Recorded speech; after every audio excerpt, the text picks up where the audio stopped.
pessoal, vamos chegando aí. Estamos começando agora, como eu disse, um novo projeto. Nós vamos agora fazer um material esquemático com tabelas e, ao mesmo tempo, publicar um vídeo ou fazer uma live sobre aquela temática. Então, nós vamos passar por toda a teoria do crime. Obviamente, este não é um espaço para fazer um curso de teoria do crime aprofundado. Nós traremos os aspectos principais, aspectos mais sintéticos, diretos acerca da teoria do crime, iniciando naturalmente pelo fato típico. Eu fiz hoje mais cedo a postagem acerca de fato típico e agora vou explicar aquela postagem. Vamos, a cada semana, progredir ao longo da teoria do crime, passando por todos os seus elementos. Vejam que, vale advertir mais uma vez, o objetivo da gente nesses encontros não é aprofundar, avançar por sobre grandes polêmicas correlacionadas às matérias, mas realizar um trabalho mais descritivo, certo? Eu vou, depois da live, abrir a caixinha de dúvidas. O pessoal pode ir tirando dúvidas. Vai ser um espaço que talvez a gente consiga aprofundar um tema ou outro, alguma questão ou outra. Pois bem, hoje mais cedo eu lancei alguns esquemas, algumas tabelas correlacionadas ao fato típico. Como eu dizia, a nossa pretensão é tratar com vocês a cada semana da teoria do crime. Nesse sentido, precisamos estabelecer exatamente a importância da teoria do crime. Por que surge a teoria do crime? A ideia de uma teoria do crime é a ideia de esmiuçar, detalhar todos os elementos necessários para que se diga, do ponto de vista jurídico, que um crime existiu. Há, antes da teoria do crime, a concepção de corpus delicti, ou seja, do corpo do crime. Não havia uma depuração, uma separação do que é essencial para a existência do delito e do que é circunstancial. A partir da teoria do crime é que surge essa depuração, essa análise, por exemplo, essa análise detalhada, esmiuçada das elementares do crime, do que é elementar, do que é essencial.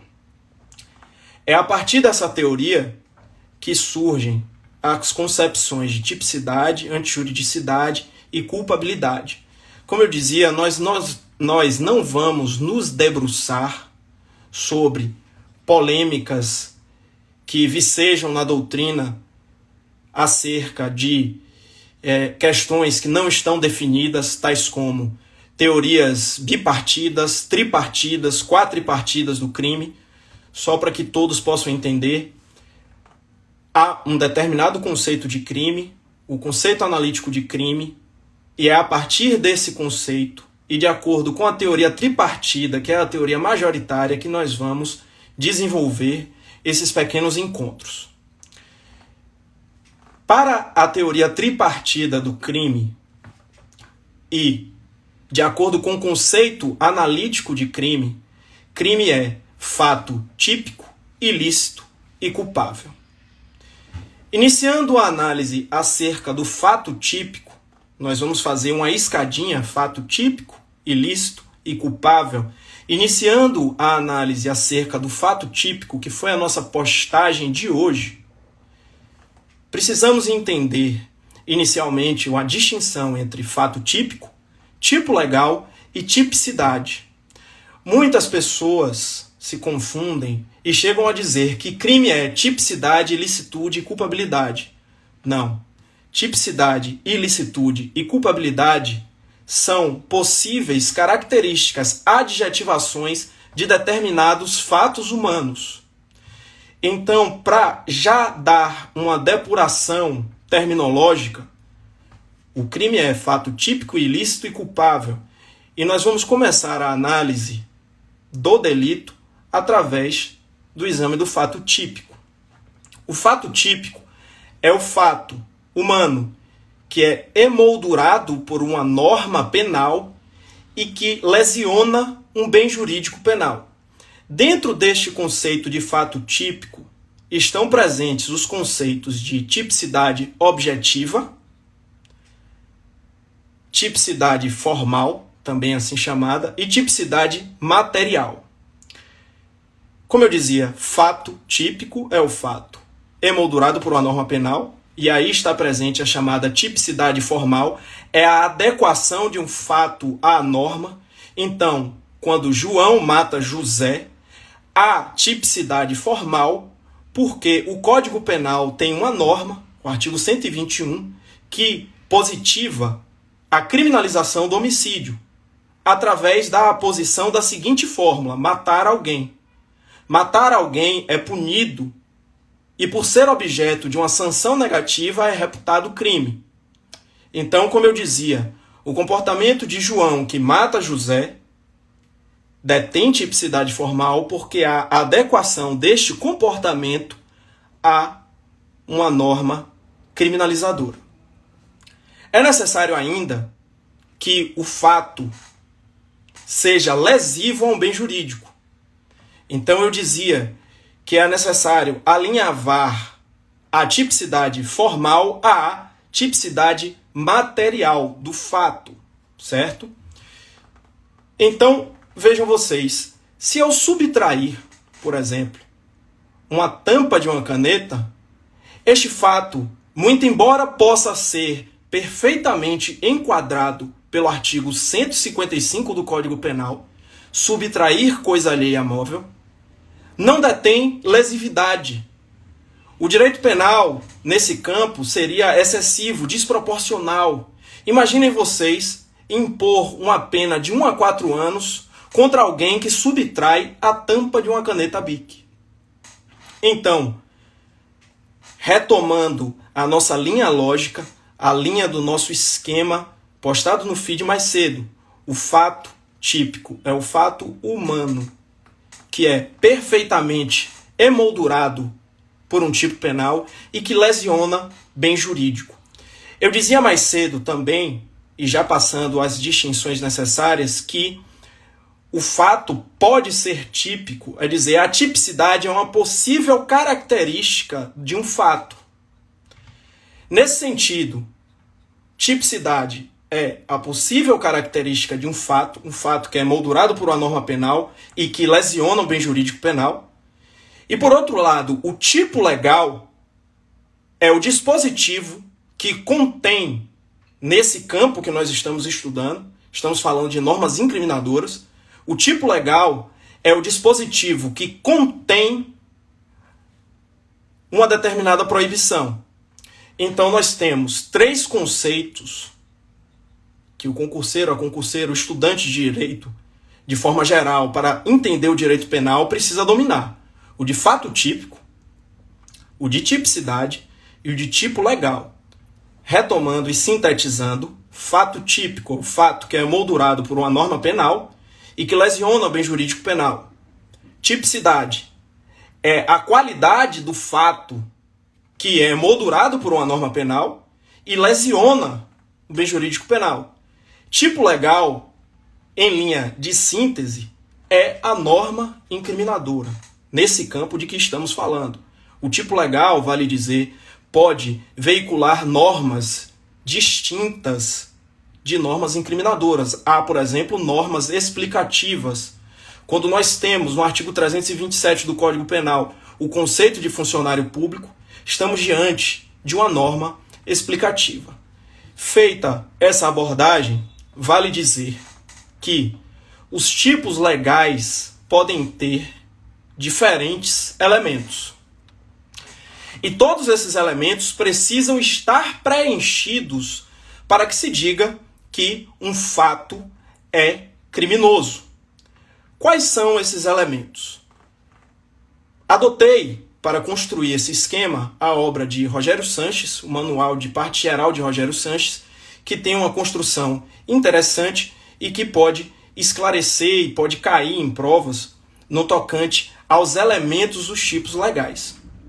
Os elementos dos tipos legais podem ser descritivos, quando simplesmente descrevem algo que não demanda valoração pelo magistrado para que se extraia o sentido da norma. Há alguma divergência doutrinária quanto a esse campo? Porque há autores segundo os quais quaisquer normas, quaisquer palavras demandam interpretação e, portanto, são passíveis de valoração pelo magistrado. Mas, como eu disse, a nossa pretensão aqui não é aprofundar determinadas polêmicas, mas dar uma visão abrangente, sintética, fazer uma revisão acerca de determinadas temáticas, tentando proporcionar o melhor entendimento através de lives e de vídeos. Retornando, após essa breve análise, aos elementos descritivos dos tipos penais, a doutrina nos diz que há elementos que podem ser apreendidos, interpretados sem valoração do magistrado. É algo que, por exemplo, em Direito e Razão, obra de Luigi Ferraioli, que cria o garantismo, é chamado de precisão semântica. Há uma redução da discricionariedade do magistrado, uma redução do poder do juiz de interpretar a norma, de dizer qual é o direito no caso concreto. De um modo geral, as normas penais contêm elementos descritivos. Então, o artigo 121, nosso dispositivo mais simples, nos diz matar alguém. O conceito de gerar a morte de alguém é dado, por sua vez, por outra norma do nosso ordenamento que diz que a morte ocorre quando há o fim das funções cerebrais. Então vejam que esse é um conceito bastante direto e está integrado, composto por elementos que são descritos pela doutrina, com perdão da repetição, como descritivos. No outro giro, elementos normativos são elementos que demandam valoração pelo magistrado. Então, quando o legislador veicula expressões que demandam valoração pelo juiz para a apreensão, estamos diante de elementos normativos. Então, quando o artigo 154 do Código Penal fala da questão da violação do sigilo sem justa causa, a expressão justa causa demanda valoração pelo magistrado. É necessário que o magistrado, no caso concreto, estabeleça o que é justa causa. Um outro exemplo até mais simples, o artigo 121, parágrafo 2º do Código Penal, ao trazer as qualificadoras do homicídio, nos trará, dentre o seu rol de dispositivos, a qualificadora concernente ao motivo torpe, o artigo 121, parágrafo 2º, inciso 1. Matar alguém mediante paga ou promessa de recompensa ou qualquer outro motivo torpe.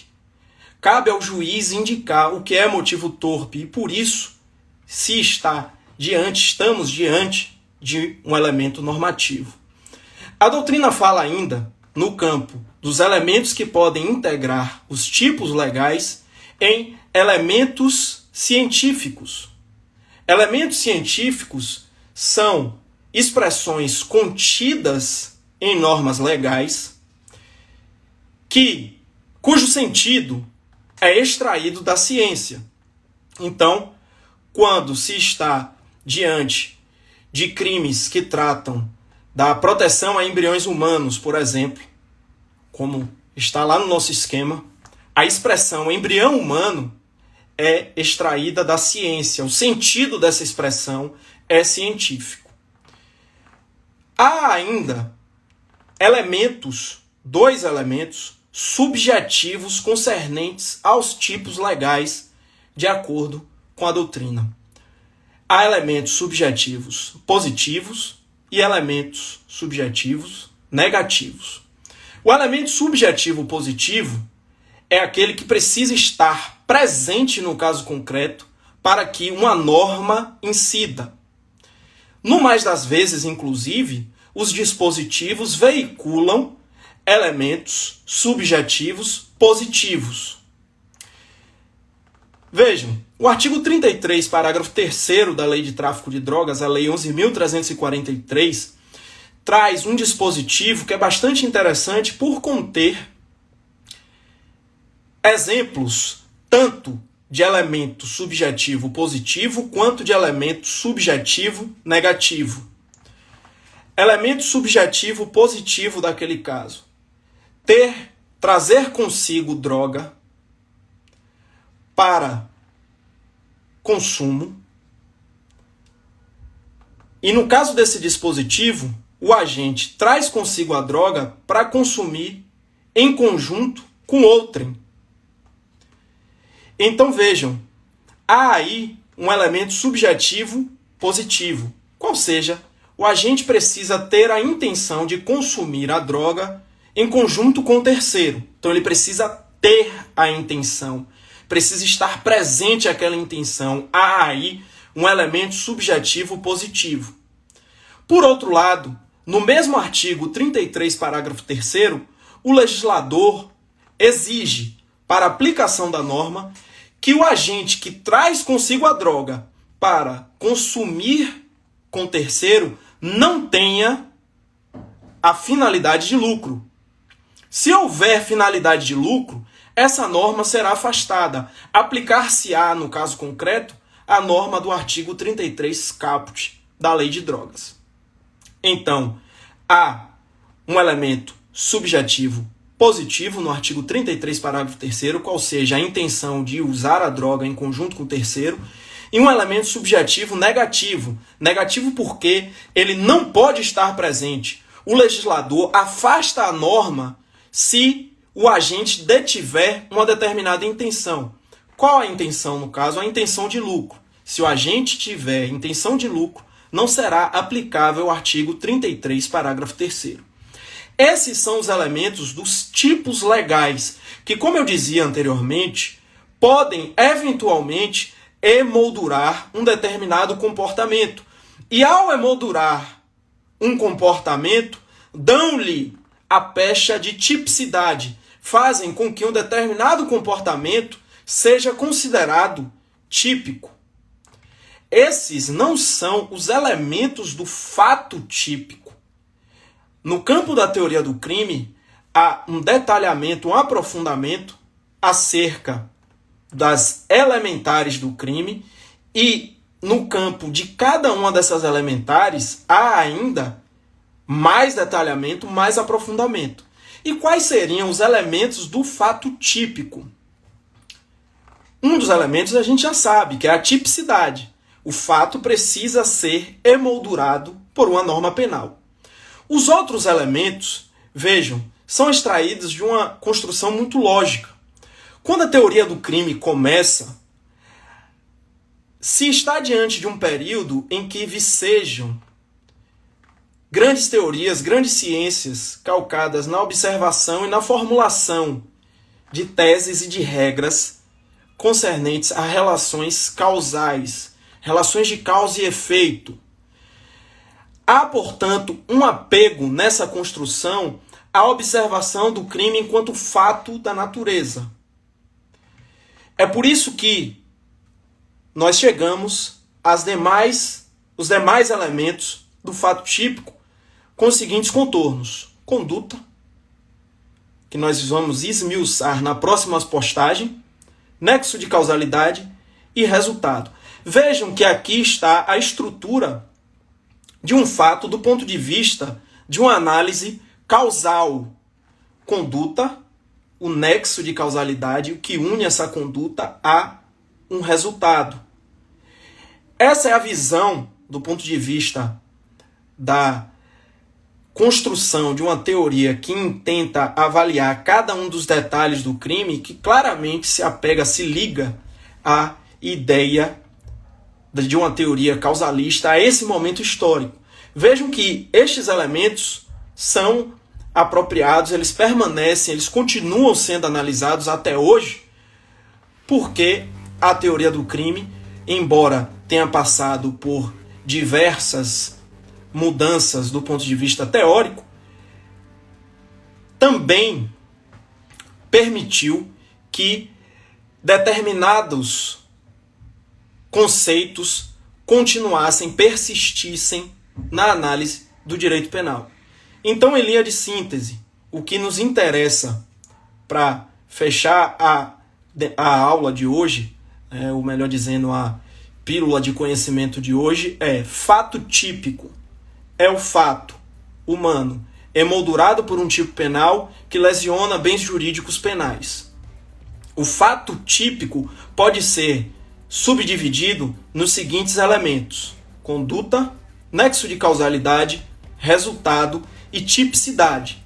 Nos próximos encontros e esquemas, avaliaremos cada um desses elementos, mais uma vez, com este enfoque, com os objetivos já explanados anteriormente.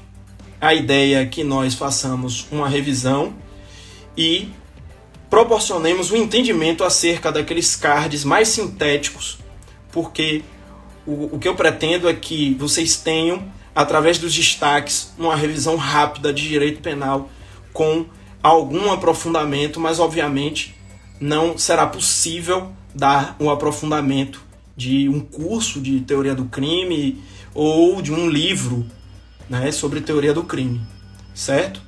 Então, com isso, eu vou fechar aqui o nosso encontro. A ideia é que esses vídeos sejam mais curtos mesmo, as lives sejam mais curtas. E quem tiver dúvidas, eu vou abrir a caixinha, vocês vão colocando as dúvidas na caixinha, até porque se houver uma dúvida mais aprofundada, fica mais tranquilo para eu tirar através desse mecanismo. Beleza? Espero que tenha sido claro, que vocês tenham aproveitado e fico aí à disposição, tá? Os próximos vídeos e lives nesse projeto terão essa formatação, as dúvidas serão em um outro campo, certo? E teremos vídeos mais curtos, porque realmente a ideia é essa. Beleza, pessoal? Fiquem com Deus aí e quem tiver dúvidas, espera que eu já vou lançar a caixinha nos stories. Beleza? Até mais!